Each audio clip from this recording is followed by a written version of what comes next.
നീ പതിയുടെ വീട്ടിൽ പതിവായി ജീവിക്കാൻ പോകുകയാണെൻ മകളെ, നീ അത് പഴുതായി തീരരുതേ.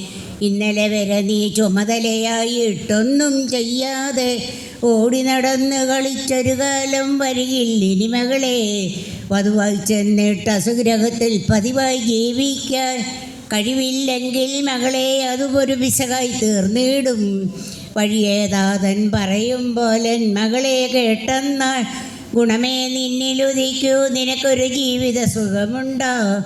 അച്ഛനും അമ്മയും ഉണ്ടാം, അവിടെ സോദരി സോദരരും നിൻപതി അവരെ കരുതും പോലെ നീയും കരുതണം. നിന്നുടെ വീടും സ്വന്തം ജനങ്ങളും അവരല്ലോ മകളെ. അവരെ കരുതി ജീവിച്ചെന്നാൽ ദുരിതം വരുകില്ല. വധുവിൻ കൃത്യം ചെയ്യുവാനായി പലതുണ്ടേ മകളെ. ചിലതൊക്കെ പറയാമത് നീയും ശരിയായി കേൾക്കണം. രാവിലെ ഉണർന്നെഴുന്നേറ്റാലുടനെ തൂത്തുതളിക്കണം. തെച്ചുമിഴക്കി പാത്രം നന്നായി പാചകം അത് ചെയ്യുക.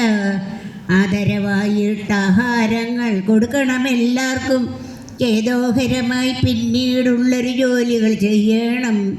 ജോലി കഴിഞ്ഞേറ്റം ക്ഷീണിച്ചുന്നിയിലെത്തുന്ന കാന്തന്നരികെ പുഞ്ചിരി തൂകി സാന്ത്വനവാക്കരുക.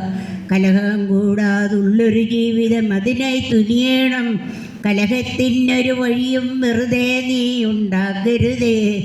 പേവാക്കും പടുവാക്കും ചൊല്ലി പേയായി ഇടരുതേ. കളവോതുന്നത് മൂലം നിന്നിൽ സ്നേഹം കുറവാകും. വരവിനു തുല്യം ചിലവുകൾ ചെയ്യാൻ പതിവായി ശീലിക്ക. എന്തെങ്കിലും ഒരു മിച്ചം വരവിൽ കരുതാമനദിനവും. അന്യഗ്രഹങ്ങളിൽ എത്തിയിരുന്നൊരു പൊളിയും പറകല്ല. കുണ്ടാമണ്ടി നിറഞ്ഞവരോടും കൂട്ടുപിടിക്കരുതേ. ഗോമാളികളും കുടിയന്മാരും സ്ത്രീകളെ വഞ്ചിപ്പാൻ വേഷം കെട്ടി നടക്കുന്നവരെ കണ്ടാൽ അറിയണം. പകലൊരു നാളും ഉറങ്ങരുതേ, അത് കുറവാണെൻ മകളെ.